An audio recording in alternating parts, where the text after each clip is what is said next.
Bakit Honda ADB 160 pa rin yung kukunin yung motor? Alamin po natin yung updated price sa installment.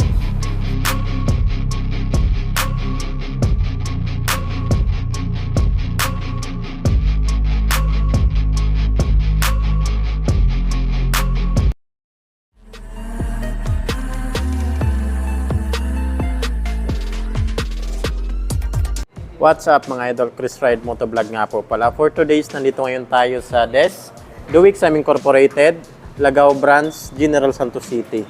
So dito po muna tayo sa Honda Motorcycle. Napakarami po nila dito mapagpipili ang motor. Yan.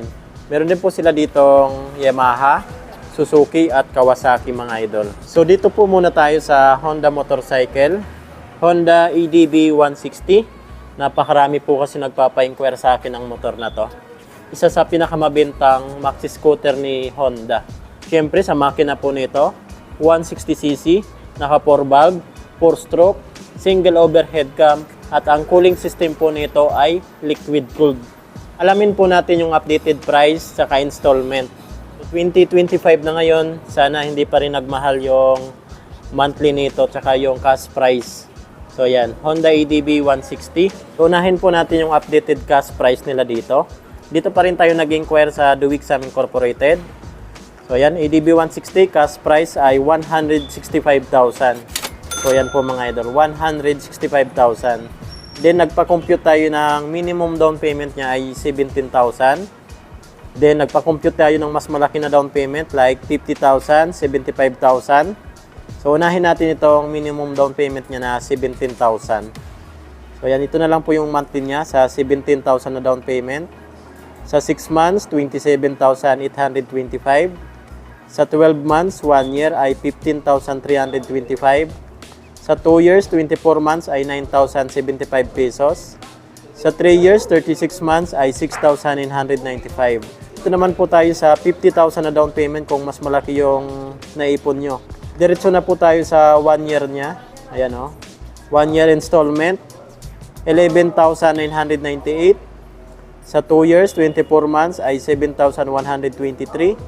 Sa 3 years, 36 months ay 5,498. So lahat po yan, may rebates pa po yan na 200 pesos. So ito naman po yung mas malaki na down payment. Kung sakaling mas malaki yung down payment nyo, 75,000. Pwede rin po kayo mag-down ng mas malaki pa dito sa 75,000. Sa 12 months po nito na installment, sa 75,000 ay 9,477 na lang. Ayan po. 2 years naman na installment, 24 months ay 5,643. Ito naman yung 36 months, 3 years ay 4,366. So yan na po yung monthly niya. Ayan, 17,000, 50,000, 75,000. So pwede rin kayong mag-down ng mas malaki pa dyan. Then sa mga freebies, free helmet, jersey, TPL insurance at 3 years LTO registration. So sa registration nito mga idol, free na po yan sa kanila. So kung magda-down kayo ng 17,000, malinis na po yan. Free na po yung registration dito sa kanila. 3 years po yan. Bakit Honda ADB 160 pa rin yung kukunin yung motor? Pagdating kasi sa pormahan, grabe. Ito talaga yung pinaka-astig na 160cc maxi scooter ng Honda. Ayan o. Napaka robotics yung design niya. Yan po mga idol. Napaka-aggressive. Ito naman po yung windshield niya. Ayan o.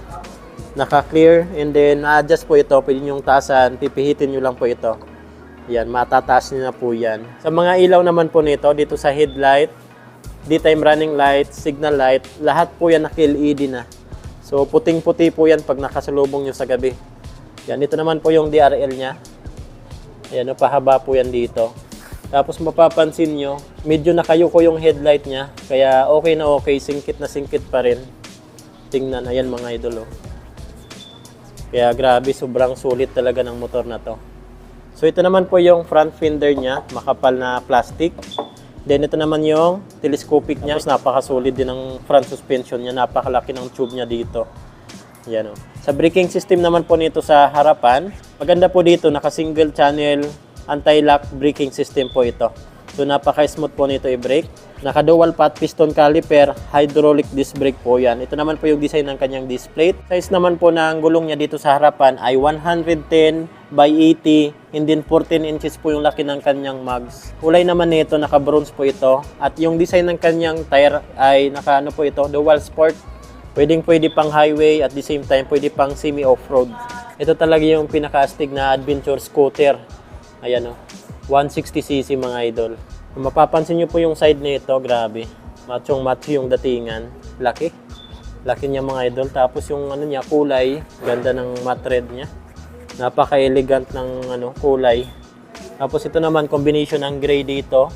Tapos matte black naman dito banda. Tapos ito yung upuan mga idol. Napakalambot. Ganda yung pagkaka-design. May foam box siya dito. Ito naman yung sa back ride natin. Yung grab bar niya mga idol, napakasulit din. Yan, pwede yan natin palitan ng lagayan ng top box. So ito naman po yung tail light at brake light niya. Malapad po siya pero napakaganda ng pagkaka-design niyan. Pa-X po yan. Ito naman po yung rear suspension niya. Naka-dual shock po ito.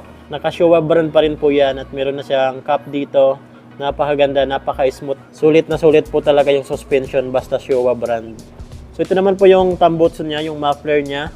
Ito naman po yung heat guard ng kanyang tambutso. Meron po sa ditong plastic, metal, tapos dito plastic naman dito. Maganda po sa tail light at brake light nito kasi naka-LED na po ito lahat. Sa signal light naman naka-LED na po ito pero nakahiwalay lang po siya. Pero dagdag aggressive yan pagdating sa motor. Ito naman po yung back fender niya. Ganda rin ng mga pagkaka-design. No? Lagayan ng plate, reflectorize naman dito. Meron na rin po itong tire hugger. Ayan, ito yung tire hugger niya. Plastic. Pagdating naman po sa braking system niya dito sa likuran, ayan naka-hydraulic disc brake, single pot piston caliper po yan. Ang size naman po ng gulong niya dito sa likuran ay 130 by 70 and then 13 inches po yung laki ng kanyang mags dito sa likuran. Di hamak na mas malaki yung sa harapan, 14 inches po yun. Ito 13 inches naman po dito. Pero yung design ng kanyang tire, ayan naka-dual sport pa rin po yan. So dito naman po tayo sa mga buttons niya dito mga idol. Dito po sa left side, nandito po yung high beam, low beam, horn, turn signal light. Sa right side naman, nandito po yung idling system, hazard switch, at electric start. Wala na rin po pala itong kickstart. Maganda pa dito yung instrument panel gauge niya, naka fully digital na rin po ito. Ayan, digital na rin po yan. Tapos dito na rin po kayo nagsiset at select. Ayan, nag-a-adjust.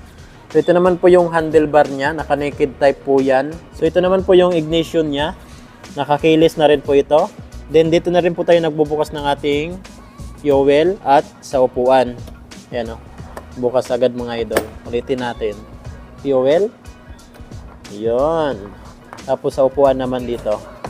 So ayan, bukas na po yan. Yun. Laki ng niya Underseat compartment. Laki mga idol Tatlong dangkal talaga. Okay na okay po talaga itong EDB natin. Hindi yan basta-basta bumabagsak. Ayan Yun, okay na okay yan. So yan po mga idol, Honda EDB 160. Grabe. Naka 4 valve yan. Kaya hindi kayo mabibitin sa bilis niyan mga idol. Tapos yung sa pormahan.